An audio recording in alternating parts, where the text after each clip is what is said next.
I'm very happy to join you. My name is Idil Osman, as Rob mentioned, and I'm a lecturer. And in addition to that, I'm also the associate director at the IDC, which is the Institute for Digital Cultures, that is co-hosting with the space for these series of digital talks that we're having today. The panel today is looking at global partnerships and how digital culture can benefit from having partnerships. And I'm particularly delighted that we have three wonderful speakers that are part of this panel. And we have about an hour and a half to discuss these subjects for about 45 minutes. And then we'll have a 5-minute screen break. We'll come back and have a little bit of a discussion for another 15 minutes or so. And then we'll open the floor up for Q&A. So without further ado, and I'm very conscious of the time as well, I'm going to give very brief introductions to the three panelists, and then I'll throw some questions at them. I want to start first with the wonderful Becky Kobberod, who's joining us all the way from DC in the US. She leads on the digital transformation side of the Smithsonian. Alongside her, we have Dr. Alberto Cossu, who is my dear colleague here at the University of Leicester. He's also a senior fellow at the IDC. And then last but not least, we have the amazing Leno Veras. He is a PhD holder, Dr. Leno Veras, but he's also an amazing cultural theorist. He looks after digital transformations of many different museums and cultural institutions in Brazil. And we're hoping that he will give us some good insights about the culture sector and how digital transformation is going over there and the various obstacles, challenges, and opportunities that presents in Brazil and the wider Latin American context. So I'm going to start with Becky. I have three questions for all of you, and I want you to look at these three questions from your own context and the insights that you can add from your expertise. So, Becky, if I can start with you, what are the challenges and opportunities to form global partnerships that can be sustained that you are aware of? Becky, over to you. Sure. Thank you. And thank you all for the conversation. And good morning or good afternoon, depending on where you are. I am in Washington, D.C., and I'm sitting in my office here with a blurred background and a black sweater with my headphones on, speaking with you all virtually. So thank you. For us, the Smithsonian has been rooted in global partnerships from its inception. Many may or may not know that it actually was founded thanks to the inheritance that was given by a British chemist who actually never set foot in the United States. So our founding is really on thanks to global partnerships in a way from folks around the world who believe in the diffusion and increase of knowledge, which is the mission of the Smithsonian. For us, there's great opportunity. We believe heavily, and the fabric of our institution is on global partnerships, and there's great opportunity for the increase of knowledge and discovery. We believe heavily that we are here to better understand ourselves and our world, and that knows no geographic bounds. So as we think about our Natural History Museum, which has the largest collections of natural, our largest collection. It's 150 objects and specimens. Those are from all over the world, and being able to connect those with other collections from other natural history museums lets us see a greater picture. So the opportunities around collaboration partnership is incredible. We believe that it's foundational to our mission. I believe that the greatest challenge that we have is simply in the fact that the cultural sector is often resource constrained, and we have many competing priorities that we are up against. And oftentimes we are grappling with our day-to-day. This Smithsonian has 21 museums, many of which we are focused on the care and feeding of our collections, of meeting the needs of our visitors here, and ensuring that the day-to-day operations continue. And that often competes with the opportunity space that comes from being able to look beyond our boundaries and see the incredible value in extending collaboration and partnership beyond what we can do here at home. And those are constantly at tension for us. So I would say it's an incredible amount of opportunity that we could probably spend this entire session on, but that is always up against the reality of an ever-changing world that's demanding much of us and the realities of the resource constraints that we have within the cultural sector. Thanks, Becky, and also thanks for giving us the cue to make sure that we are also mindful of our BSL translators. So I will follow your lead and also say that I'm wearing glasses, I have braids, and a white shirt. Now, I want to pose the same question to Dr. Alberto Cossu. Alberto, you worked with many creatives and cultural institutions, both here in the UK, in Italy, and wider afield. So, what's been your experience of that same question in terms of challenges and opportunities to form global partnerships? Yes, thank you very much for the introduction. And also, I am, so you can picture me, I'm wearing cords, 45 years old, I've got a beard, was turning to gray, unfortunately. And I'm here sitting in my office at the Attenborough Tower in Leicester. I think the tallest building in Leicester, and outside I see the beautiful Victoria Park. So I am a great fan of partnerships, and being myself a European Italian, working in the UK, one obvious space that I'm particularly fond of to look for partnerships, and my collaborations have been mostly focused with Europe, except for the UK, of course, is exactly that. So I think that I could say a few words. It's true, I've collaborated with a lot of artists. I've worked, my PhD was based on that, doing research on and with artists. And I work at Institute of Digital Culture, that brings together many academics across disciplines. And it's news of a week ago. We have just established also a new center here at the School of Media, Arts and Communication, which will be directing for the first years, the Center for Media Future, to try to bring together also scholars, creatives, to understand and assess. So I think it's important to mention that the institute where we work is structured around experimentation, policy engagement, creative partnerships, whereas the center is more focused on theory, so thinking, speculating about where we are now in terms of the horizon of AI, the horizon of experimentation around media, VR, that it's reshaping creativity, culture, and human experience.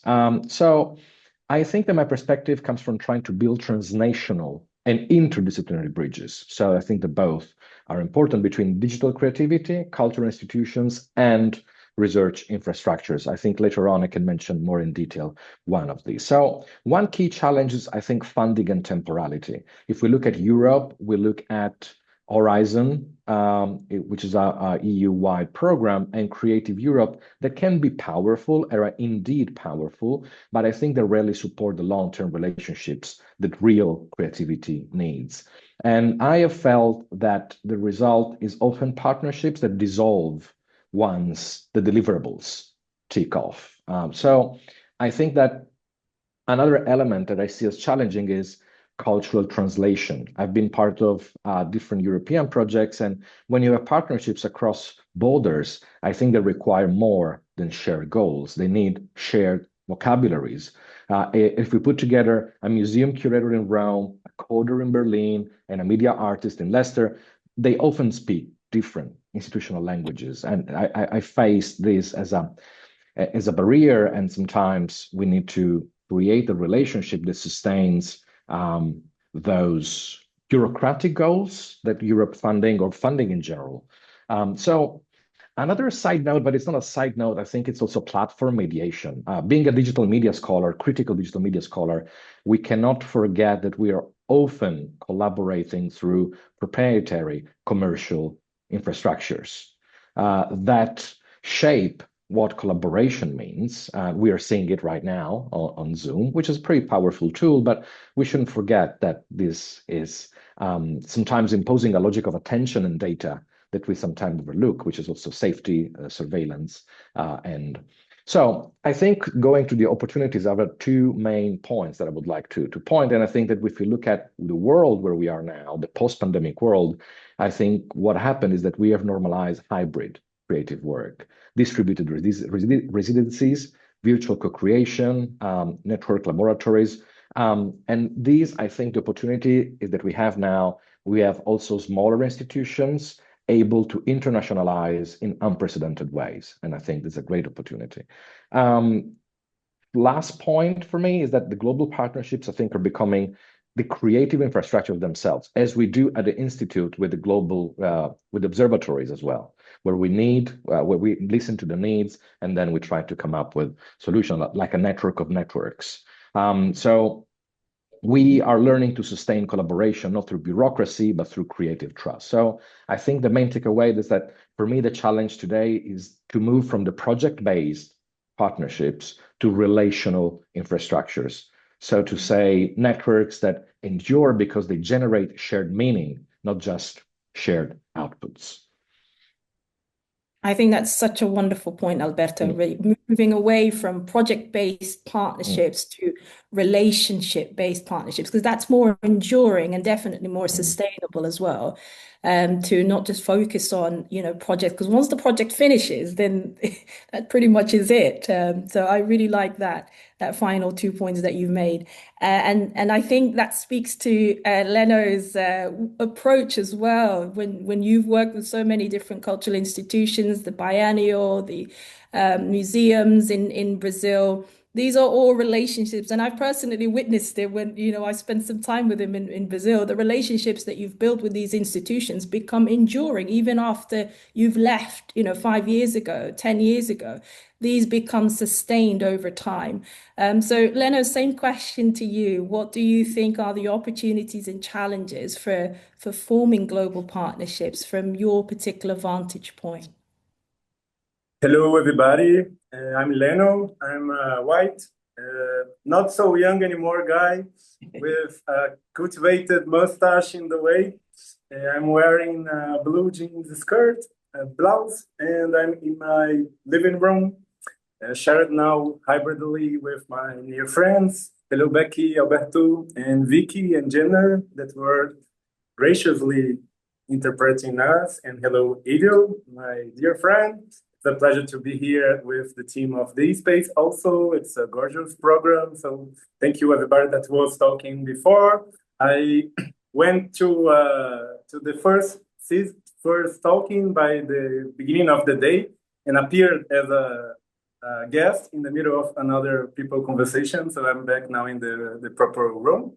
So going straight to the question, I believe that we had much more challenges before the pandemics. Maybe nowadays, this kind of infrastructure that Alberto was talking about, and also the funding that Becky commented.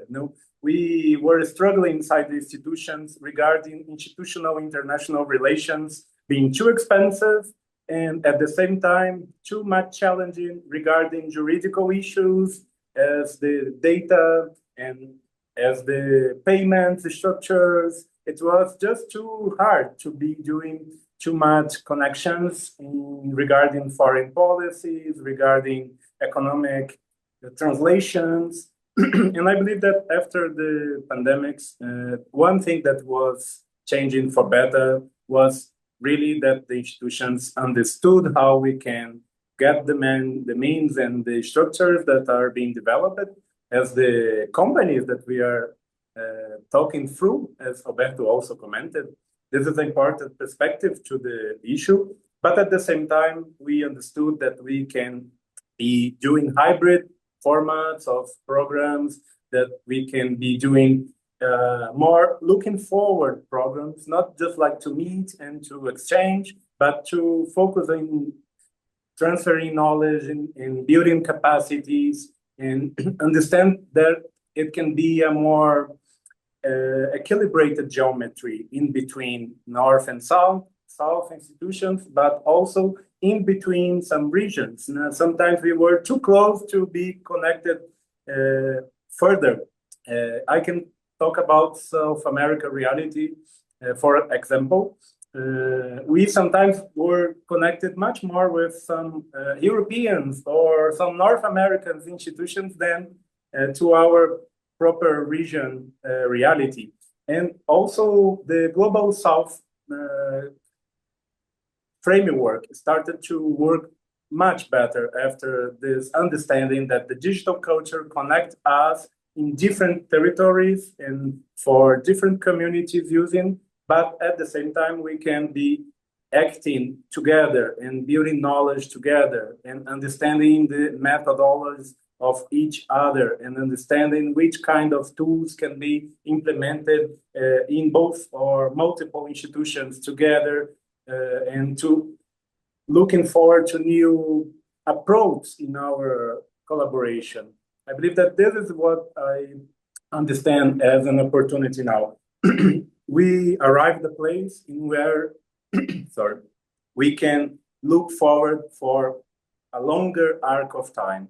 Like we can be doing some cooperations, knowing that next year we can be here again, and until next year we can be together, sharing a space, a digital space, sharing a digital platform, sharing a digital repository, and this can be a long-term collaboration. And it changes everything when you understand that your work can be done together with someone, not just to meet in a seminar or meet in an international symposium and give your paper, tell 10 minutes about your work and see you next year. This changes the way we understand the other knowledge and how we can apply them in our reality. So giving it back to Idil, because I know we have 2 more questions and we are running out of the time. This is first impression. Thank you, Leno.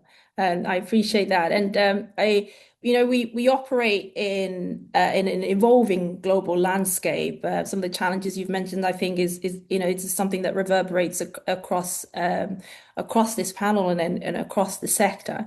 And the second sort of question I want to explore with the 3 of you is how can establishing global partnerships help us to respond to the needs of the culture sector in this evolving global landscape? Becky, if I can start with you. Sure. I will say I've been at the Smithsonian for about 4.5 years, and my mandate was digital transformation for a large institution that has fragmented systems, analog assets, and data. And so there was a clear mandate. And even in that 4.5 years, the amount of which the landscape around us has shifted.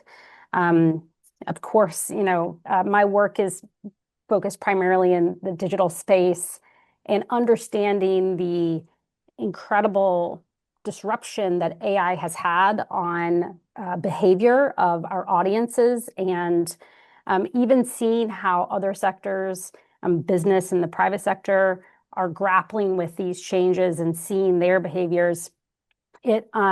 It's incredible to see the amount of change that's happening with audience behavior and how we, as an institution, again, that's focused on increasing and diffusing knowledge and enhancing knowledge access, to see how knowledge and the consumption of knowledge is shifting so much is a reminder to me that we cannot keep up if we do it alone. And so I think about things like the 1 by 1 initiative that was a multi-year collaborative partnership with University of Leicester, which was kind of the predecessor to the Institute of Digital Culture.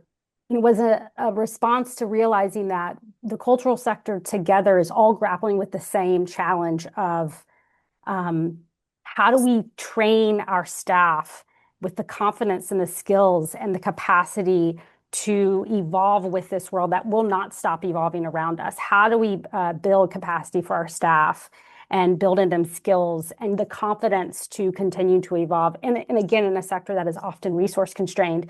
That's a perfect example, in my opinion, of how global partnerships help us together. If we come together with knowledge transfer, and really sit side by side. I liked the idea of we're not just working on a project, it's a relationship, that we're sitting side by side, kind of grappling with the same issues. How do we reach our audiences? How do we meet our goals when things continue to change around us?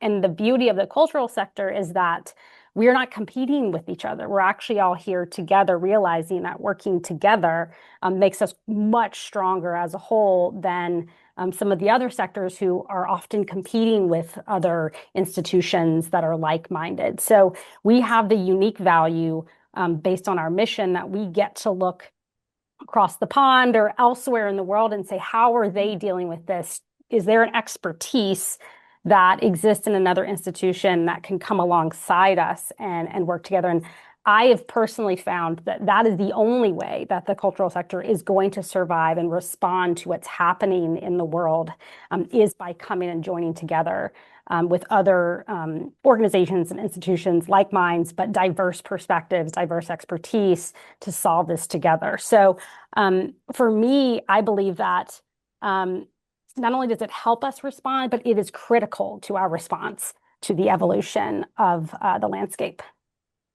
Absolutely, Becky. I don't think you could have said it any better. I mean, it's the fact that we are not just interdependent on each other as creative practitioners and institutions, but it's also the benefit that we get from benefiting from our various skill sets. Literacy is something that you've mentioned, and I think that's become the key focus for various cultural institutions for the past maybe 5 to 10 years. Ross Parry, he's the director of the Institute for Digital Culture, and it's some of the things I've learned from him of working on, the Museum Data Service, the One by One initiative that Becky just mentioned.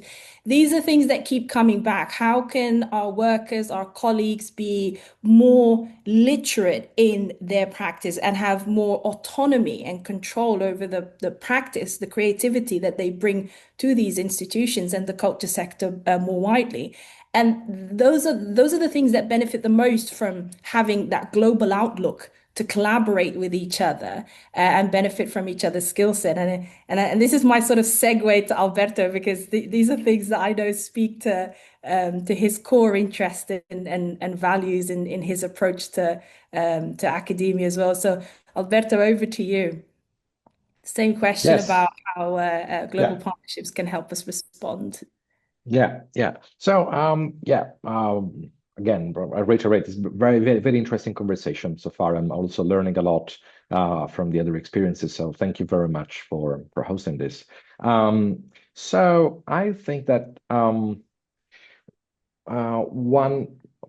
the first key theme that comes to my mind is building collective intelligence and resilience. Global partnerships are key to this. And I think that if we consider the context of crisis, and makes me think about, the environmental, economic, or even algorithmic situation, which and AI panoramic, I think that no single institution, not to mention no single cultural institutions, can innovate alone. So I think that from this end, global networks are key to create distributed problem solving.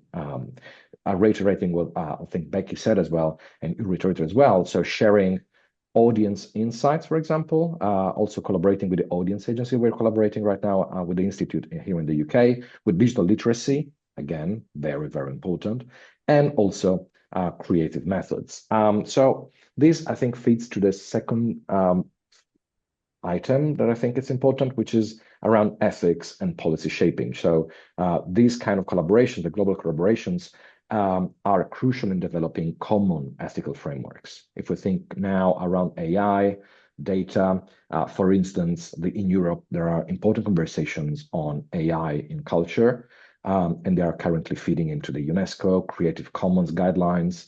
I've been a great fan of Creative Commons discussions back in the past, and I think now the vibe is a bit changed, but I think we need to keep thinking about this. And capacity building has been mentioned by Becky. It's a priority for me as well. And at Leicester, what we do with the Institute and what I hope I can do with the Center for Media Future is that creating capacity for artists, curators, and the industry sector in Leicester and Leicestershire across the country, connecting with the UK, Italy, and there is one particular project that I probably am going to talk more in detail later on, that we're exploring a partnership with Naples, a university in Naples, who is connected with an ecosystem of creativity connected to Apple Academy, which takes into account the specific nature of a southern region of Italy, which has very different challenges to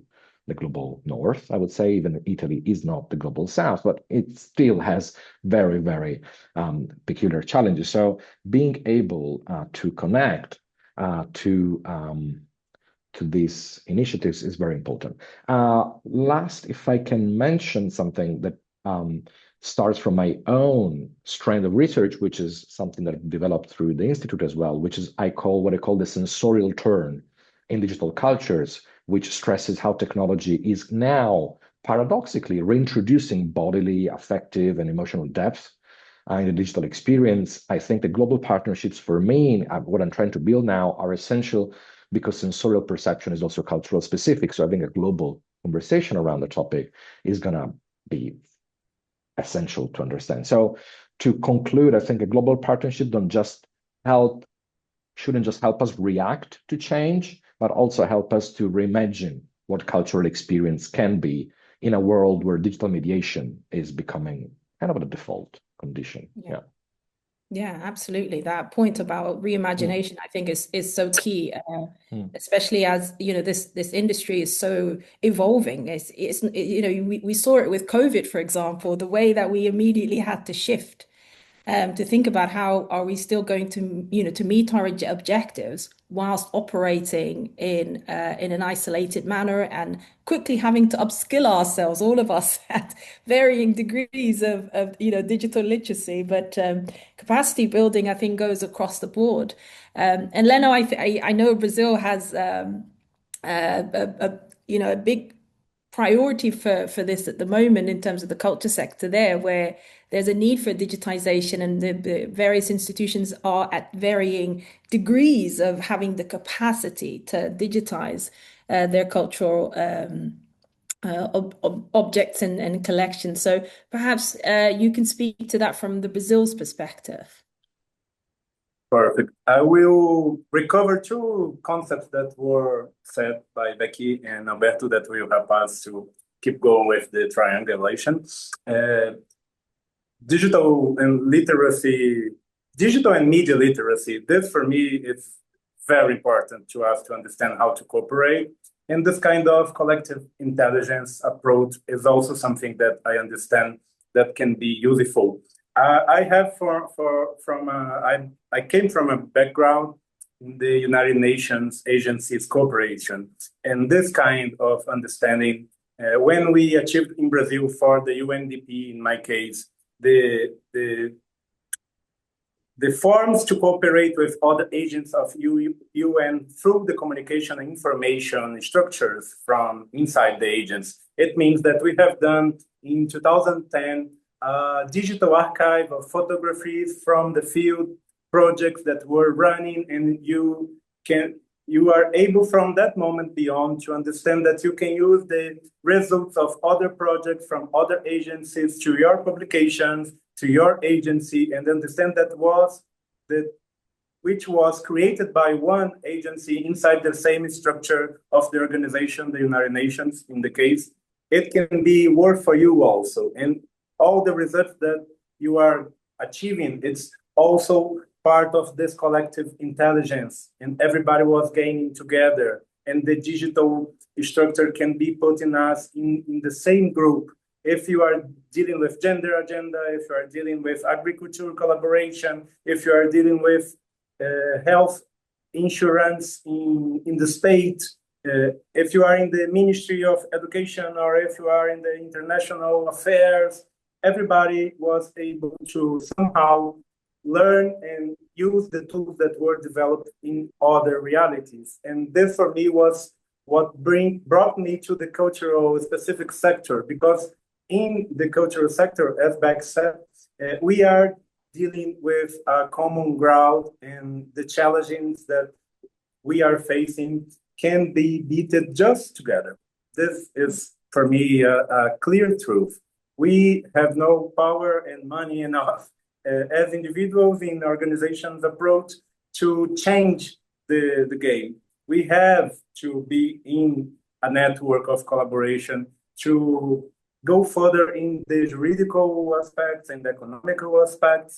And thus, I believe that establishing these partnerships in between museums, as you said, Idil, but in Brazil, we learned from the Gilberto Gil, the singer, but he was also our Ministry of Culture in first Lula's government. And we have done some networks publicly in the government, the networks of memory sites, the networks of cultural producers, the networks of audiovisual companies.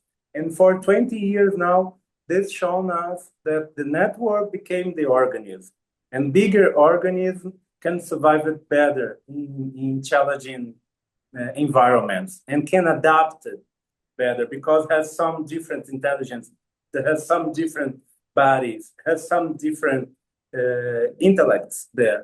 And this, after 15 years now of getting data from this, we can really, in my actual nowadays job, that it's doing the same diplomacy in the case of cultural diplomacy, but institutional diplomacy, which means like to understand how to connect institutions and look for common goals and look for common grounds together, and where we are in each case and where we want to be together, and where we can achieve if we are going by ourselves, and where we can be in 5 years if we are going splitting budgets, sharing some professionals skills, or doing the juridical approach to a problem regarding 10 institutions in reverse of one by itself, fighting, for example,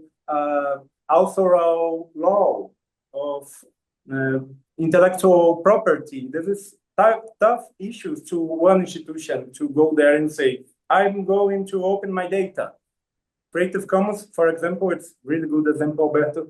We were working with Creative Commons, Wikimedia, and the Public Goods Alliance, and those kind of frameworks of shared environments taught us a lot, how to have a common agenda, how to understand which are the goals of each point of this constellation of agencies, and who can go first, who can be in the red guard, who can be doing direct exchange, who can be creating policies, understand this different intellectual approach, and what kind of institutions should be getting together. Sometimes, like, the museums are easily sharing the same goal, but sometimes they are lacking of common ground because there are rich museums that are public museums that are museums in the interior of the province. And now we are thinking, for example, with this case that I will finish my speech with it, in between museums, it's easy to go, but now we are understand that museums, libraries, and archives and science repositories can be together in a common ground. They have different goals, but they can be together in the discussion forums. And I understand that we are getting nowadays how to do it and what is the first steps, how to plan things together. It's an education process. Yeah, it's very much a work in progress. A learning journey in progress, and especially with the nature of how the landscape is evolving in a borderless way. You know, it's all sort of happening very fast and very fluid. So we do have to stay on our toes and keep learning and upskilling ourselves. I think that's probably one of the best sort of forward-looking approaches that we can have. So I want to continue with one more question that I want to pose to the panel, and then hopefully open it up to the floor for some Q&As. My final question I want us to unpack together is, how can we look at global partnerships delivering outcomes that otherwise would not have been possible if we purely stayed within a national context. All of you have given fabulous examples before from the various collaborations that you've all done. Becky talked about the Smithsonian and in the context of capacity building. And Alberto, you were talking about some of the work you were doing with institutions in Italy. Leno, similarly with the biennial. So I want us to perhaps think about specific examples, one or two examples where we wouldn't have been able to achieve the outcomes that we have if we had not formed those global partnerships. So in the usual tradition, Becky, if I can come to you again. Sure. And I, because I have spoken on a few of these, I'll try to use some different examples. I think most are familiar with the Smithsonian's kind of scope and breadth of activities with 21 museums and then dozens of research, education, libraries, archives within our complex. So as I started, we began through a gift from a citizen from another country, and we've now grown in the last 180 years to be quite kind of built into the fabric, not only of the United States, but in the cultural sector internationally. And because of that, we now are at a place to support. We have relationships and work within 100 countries around the world to do our work. Now, of course, we span art, history, science, and culture. Much of our scientific research is done in partnership with countries around the world, in countries doing field work, but also with academic and education institutions, partnering with them. And I could speak for quite a while in terms of the examples of that. But one particular example that I feel like is an example of how we're really shifting in response to the global landscape and how we're trying to leverage what the resources and the expertise that the Smithsonian has to support the global landscape. There was a recent example where our government seized over 70 artifacts that had been smuggled out of Yemen and tried to brought into the United States. And because of our new ethical returns and shared ownership policy, we were trying to repatriate those. And the Yemen government actually asked us if we would actually step in and help to preserve those artifacts on their behalf until they were able to do it. And we agreed to do that. And so we now have a shared stewardship agreement where we are stewarding those artifacts, and we are actually able to educate not only the American public, but also the international public about these artifacts and share about this culture that otherwise would have otherwise been lost. And this is the example of how we're trying as an institution to expand how we can think beyond our borders and think beyond the United States, and to how we can not only support our colleagues in the cultural sector to support their artifacts and their collections, but also to educate the public about those as well, using our expertise and in conservation and curation.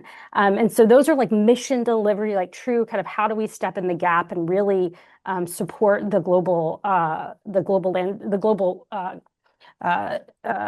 sector in terms of what they're working with. But I'll also say too, I want to give an example of, and I touched on it briefly, but I think this is really important. I think this is something that was also mentioned around the fact that our collections, we talk about this often within the Smithsonian having 21 museums. Our audiences don't always know where those artifacts sit. They don't know that that collection object sits at that museum. They just know it's at the Smithsonian. But take that a step further. The general public doesn't really know where something is housed. They just want to learn about it. So how do we remove the bounds of which institution holds the knowledge and just make it available, and then connect it with a similar relevant knowledge that could actually further extend that story, so that we can really be diffusing and increasing knowledge together. That's something our history museums are thinking a lot about. Connecting collections, natural collections that we may have with, a history museum or natural history museum in London or elsewhere.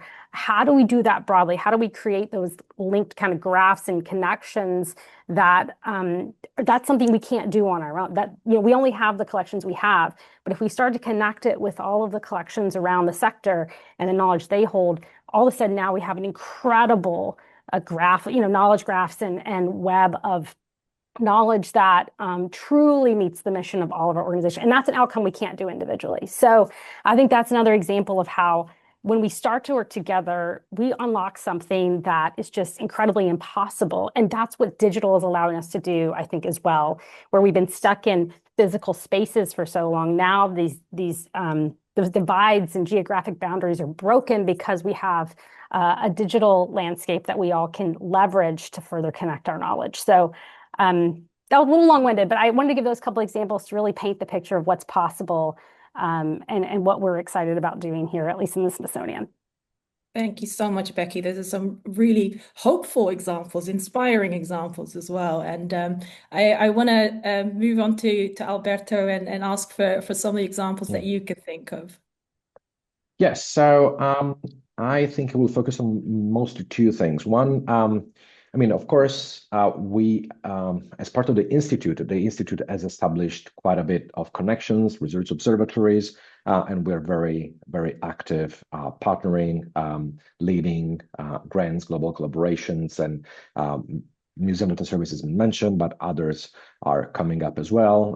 But I think that I would like also to focus on the exciting future, what I see going to happen hopefully in the future. So one is this partnership with ELISA that we're working on right now. So we're talking about South of Italy AI Center. We're talking about facing very different perspectives on what it means for AI to change into very different contexts. So that is learning how people think differently about the same object, because I think technology sometimes overrides the way. I mean, I'm a great fan of technology, but I'm also skeptical of everything that sometimes we project on technology. And for me, technology is a very banal thing sometimes. And what is most important is what people do with it. That's the meaningful part.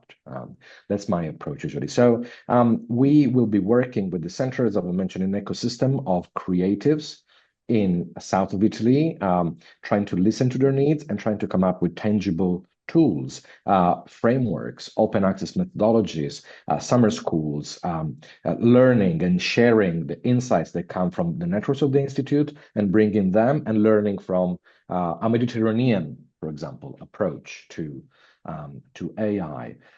The other one that also I didn't mention before, but I think is very important, is we are part of a major initiative that has been recently funded, which is called Leveraging Center for Humanity and Space. So in Leicester, we have a strong infrastructure for space, as astrophysics and doing work. There is always a piece in the International Space Station that belongs to Leicester, and scoping and all this. And this center brings humanities and space. So what we are trying to work with a colleague, Dr. Francesca Faedi, was a brilliant astrophysicist, and she's also developing partnerships, and we are working together to assess the global landscape around what we call cosmic citizenship. So what we are trying to put together is a list of partners, which include very local initiatives like the Maldives or other countries all around the world who are building their own, or India, their own space programs. And space programs are so central to information gathering that, for example, can really, really feed into agricultural projects.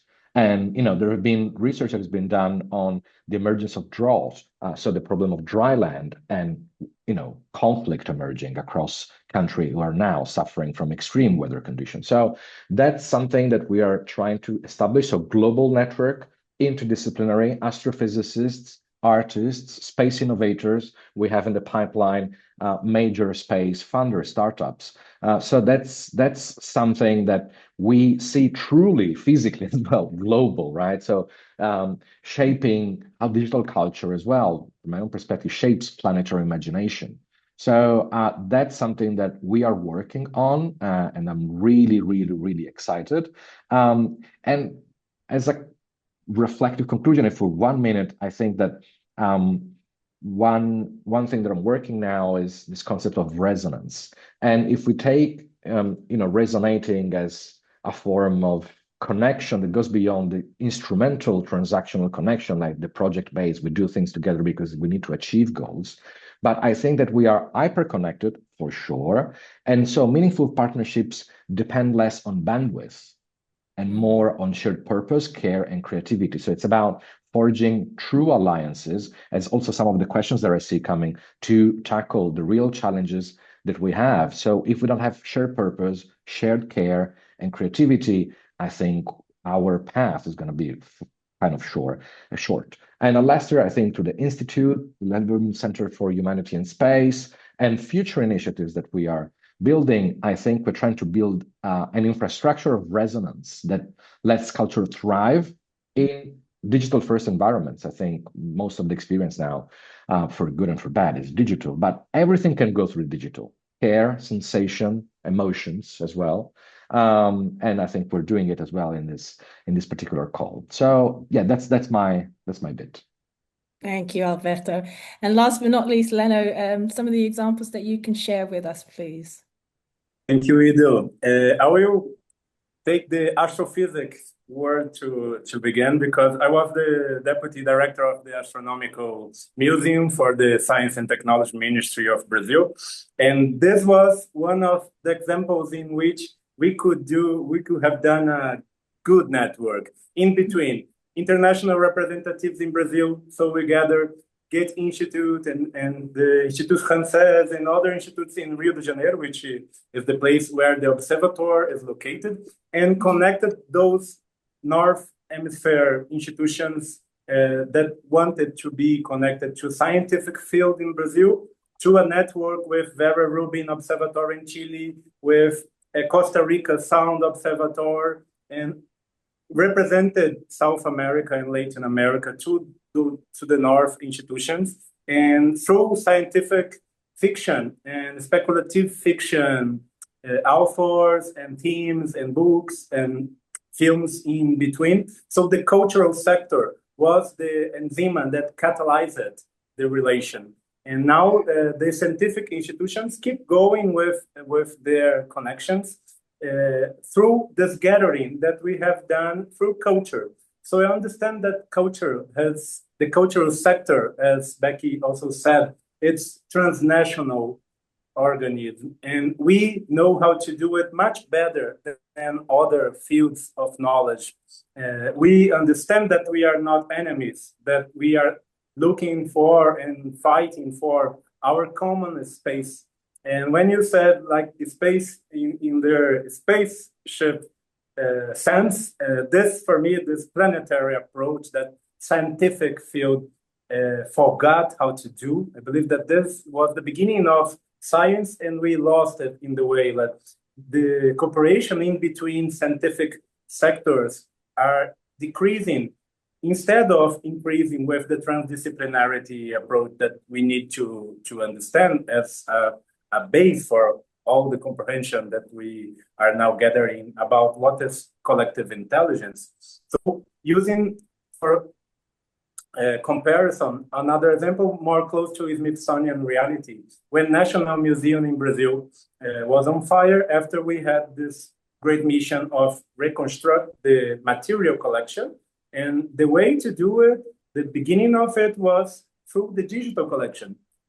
We had the imagery, we had the repositories of data, we have the theses and dissertations of the scientists that were done based on the collection.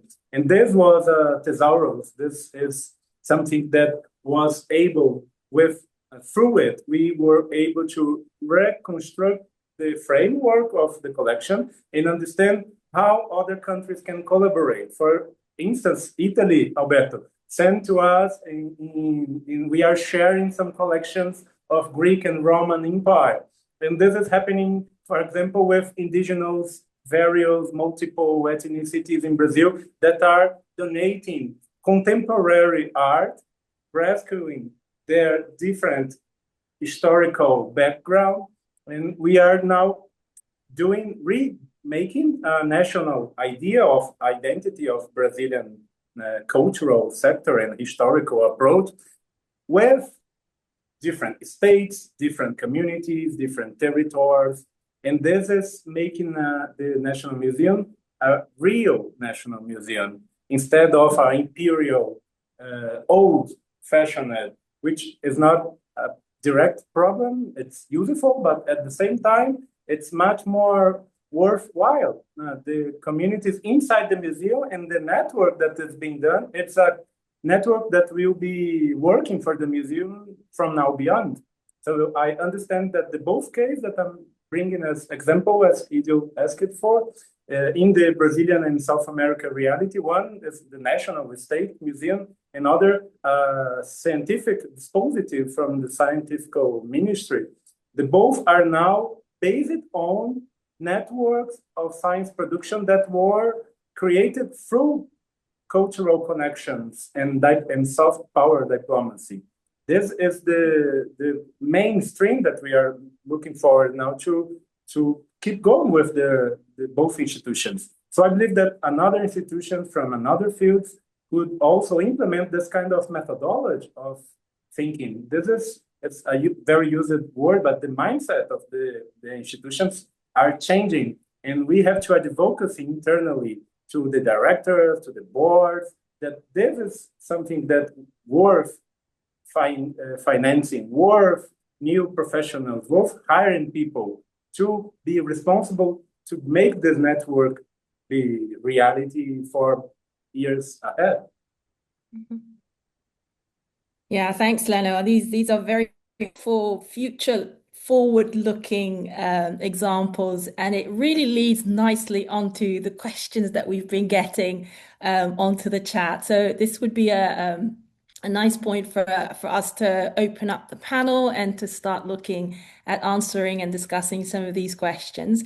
I want to start with Linda's question. Linda Cockburn is asking the panel to think about the future of global collaboration. She's asking, what gives you the most hope? I think that's such a wonderful question. All right, Becky, if I can come to you, what gives you the most hope? I must admit, global collaboration period gives me hope. I will say that the opportunities that I have had to sit down and learn from my global partners, I always leave incredibly refreshed and excited about the work that's being done and optimistic about the sector and the resiliency of the sector for the future. So I will say just inherently being able to collaborate in itself instills in me hope in itself. So I will say that. But I will say, it's a bit redundant, but the idea of being able to continue to remove the borders around the way that we hold our collections and the knowledge that we hold within our institutions, the research that we're doing. I just believe that there's incredible power in working together, and I don't think we've even begun to scratch the surface of that potential. And so the more advancements that are made in technology and ethical and responsible use of that technology, I think the more opportunity and excitement and hope I have in terms of what we are able to do for the public and the world. Absolutely. And I think that really resonates with me as well. When I think of the culture sector, I often come at it from an accessibility and inclusivity perspective, and particularly for people from backgrounds, migrant backgrounds, refugee backgrounds, that don't often associate themselves with having access to cultural spaces. And so when we think about making this more borderless and getting rid of the barriers that may exist, that is a very hopeful look towards widening the accessibility and making the institutions truly public, for everybody that's part of that society to benefit from having access to it. I used to, in my days before academia, I used to work as a journalist for the Voice of America. So I was living in DC, and the Smithsonian was literally my local museum. And I used to go there just for my own passion. But I also used to volunteer with local communities of that serve the African American communities and Somali refugees as well. And I just asked them, do you guys go to the Smithsonian? There's a Smithsonian, and then there's also the museum, right? These were the sort of the two big museums that were local to us. And vast majority of them were like, that's not for us. We don't have access to that. And they had these sort of um, perspectives in their that they formed in their minds that is not a space that they are allowed to go to. So meeting people where they are and changing those perceptions by having less barriers to access wonderful institutions like the Smithsonian, I think is a wonderful thing to aspire for, and something that we can all achieve in the future. I think that 2009 is a long time ago, Becky. I know much has been done since then to provide wider accessibility, but it was just something that came to mind when you said your answer. And I want to stay on that hopeful note and move on to Alberto. What gives you the most hope when you're thinking about global partnerships? Well, it gives me hope that we are reconnecting after in a new way. I think we're getting used, despite all the pressure, the funding precarity that we have managed, this transactional aspect and project output-based digital overload, and the fatigue of sometimes endless online meetings. I think people still want to connect creatively. And I see it every day, artists sharing code with curators, students collaborating with scientists, communities using digital tools to tell their stories. And we are seeing a lot of examples that we have mentioned, that we've talked about it. So the desire to create together, I think, and to face genuinely challenges. My hope is that it's evolving in a direction where this need and desire to build infrastructure that make this desire sustainable, as I was saying, spaces of resonance that build on connection, but that resonate. So that gives me hope that it's not just from a digital culture point of view, it's not just technology in itself, as I was saying, but a human capacity to find the meaning through the technology. So my hope is that through global partnerships, meeting also and looking and seeing other realities, which has been very, very enriching throughout all the experiences that we can make and we will make. So collaboration is no longer, I think, what the global partnerships and the experience I've had through it and the look I have for the times ahead. I think I see them no longer just as a method, so to say, but more as a form of culture in itself. So, and I think beyond, globalization as a problem or globalization as a form of extracting, finding new grounds, equitable grounds to be, truly, probably, in a certain sense beyond global, like planetary and systemic in this way. So I think, the most important task is this culture remains open, equitable, and deeply human, hopefully. So that's my hope. Yeah. Thank you, Alberto. And Lena, what do you think? What gives you the most hope when you think about global partnerships? I'm a hopeful person, so I believe. Yes, you are. I don't know if my generation had another option, but we needed to embrace this kind of new culture, as Alberto said, not just like this technological environment, but this construction of different significance for our institutions and our states and in our collections and so our histories. And I understand that what we now are experimenting, my hope is that the institutionality, specifically the public ones, could understand access and impact as a priority to our budgets and our institutional goals. And this means that inclusion and accessibility is on the table together. So what I'm aiming now is to establish continuity to the projects and program, to understand that we can be doing more than just take the common ground together photographies and prove that we are connected. So what we are doing connected, and how we can rewrite history against coloniality, for example.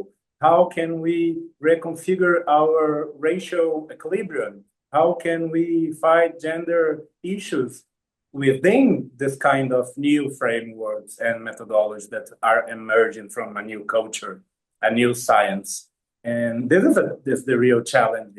And I'm seeing this happening. We using two quick examples.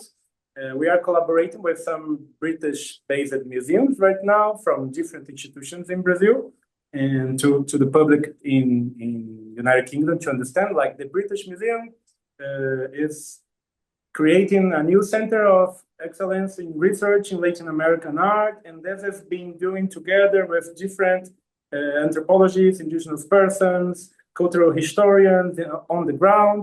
And this is changing the narrative in the exhibition inside Imperial Museum in England.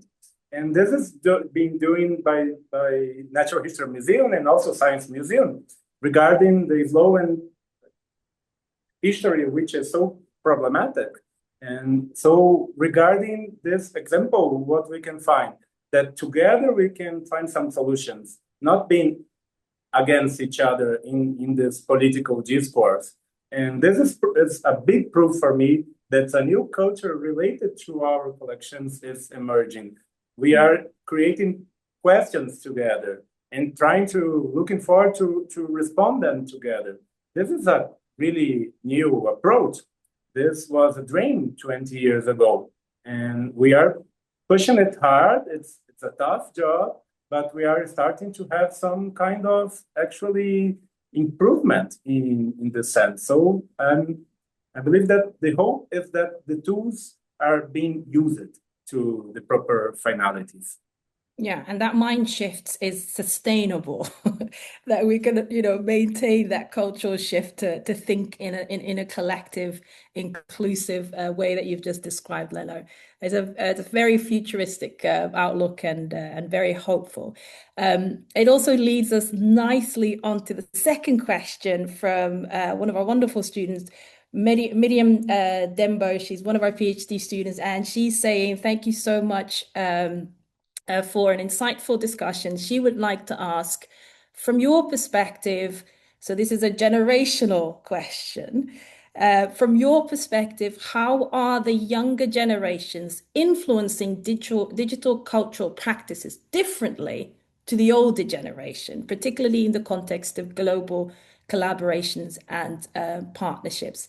So if I can ask that question to you guys, I want us to be mindful of the time. We're now coming up to 19 past 4, and we need to wrap up around 27 past 4, so that we have a couple of minutes left for Rob to do his wrap up. So if I can ask each of you to perhaps maybe spend a minute answering that question, and then maybe we can squeeze in one more question after that. Yeah, we'll see how we go. Becky. Yes, I'll be quick in only saying it is influencing at least us greatly. Our organization has been trying, even again to talk about the One by One initiative, trying to focus on the audience that we're trying to reach and meeting them where they are. And this younger generation is using. This has always been the case, but it's exceptionally the case right now, that the types of devices they're using, the channels that they're using to engage with organizations is vastly different than we've seen previously. So much of our time is being spent on understanding where they are and how we can meet them, and also understanding their and this is different, culturally and globally, but we are trying to understand how we relate to them, how we exist in their everyday lives, and how do we show up as a major cultural institution where they are maybe finding information from influencers or other voices. So I will just say it's greatly influencing us. Right now we're in kind of discovery and research mode, but we hope to shift that actually into practice as soon as we feel confident in the next step. Thanks, Becky. Alberto, what do you think are the generational differences? Well, yeah, generational differences. For me, I mean, being a media scholar and having studied that, for me, it's a bit of a big discussion. So I'll try to, I sometimes suspect. I'll put it this way. I don't know. I'll go personal. I've always find it very preoccupying when we find older generations say that the new generation don't understand anything, that our music was better and the new music is not, and especially when these people do not know anything about the new music, right? And so I find it that there are sometimes more similarities across generations, and I've always been, I might be controversial here, but I've never really bought into the generational divide in terms of the capability to access technologies. And I saw the access to technology being mostly determined by the usual suspect factors like education, class, other factors. So I think that I am. We need to understand differences, and we need to worry sometimes when there are phenomena where younger people are approaching technologies in a certain way, and that could be addictive or problematic. Not that it cannot be when you're older age. So I would say in a way that my sensitivity and my research around the use of media in general, I would be keen to developing something that it's relevant and it's interesting potentially to everyone. Mm-hmm. Yeah, that makes a lot of sense. Leno. Quick going.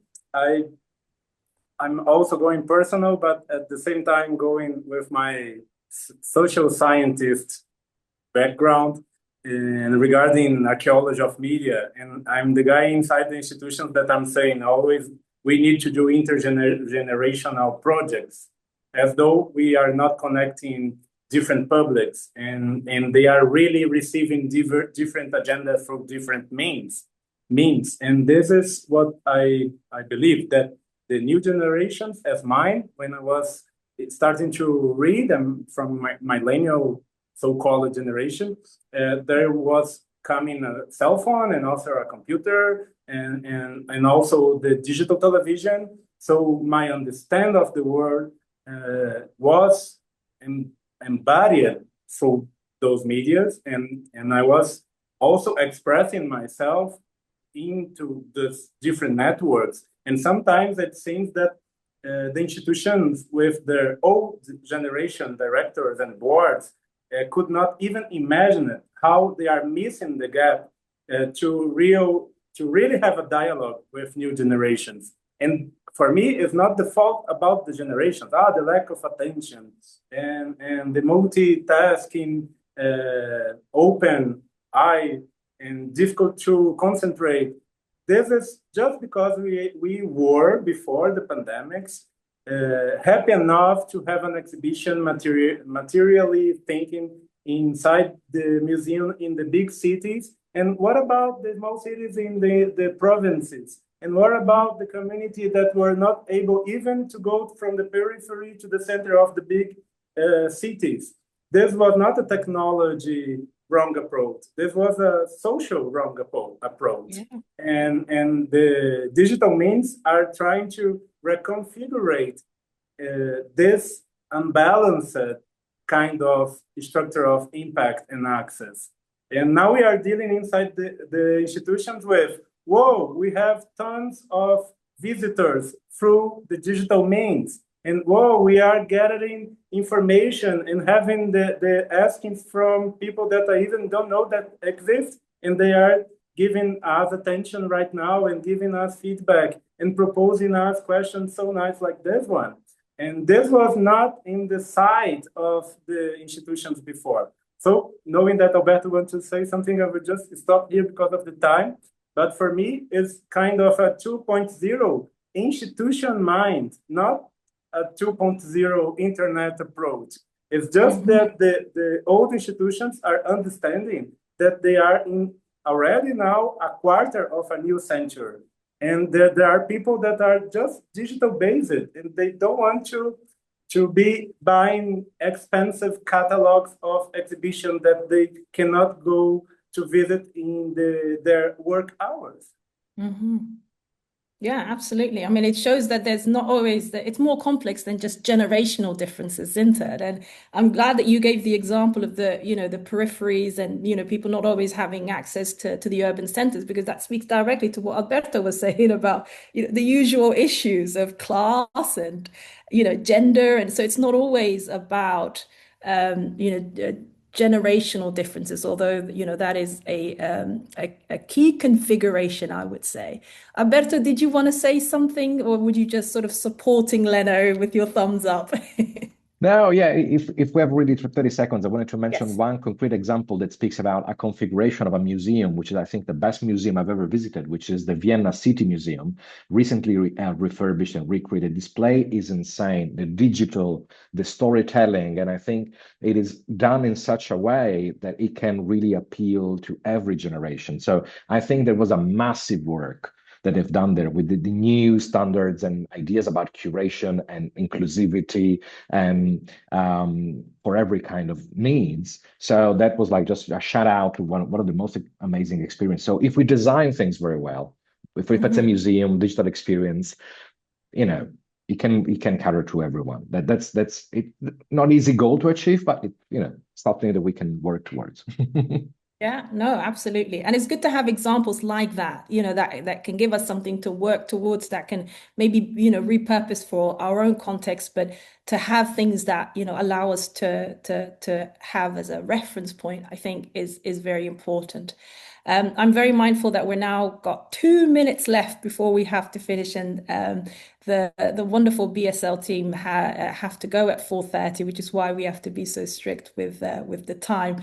But that just leaves me to say thank you so much. It's been such a joy to have this panel, to have the discussions that we've had that have been, global in their own nature. Becky in the US, Leno in Brazil, Alberto right here in the same building as me in Leicester, and the rest of the team also in different parts of the UK.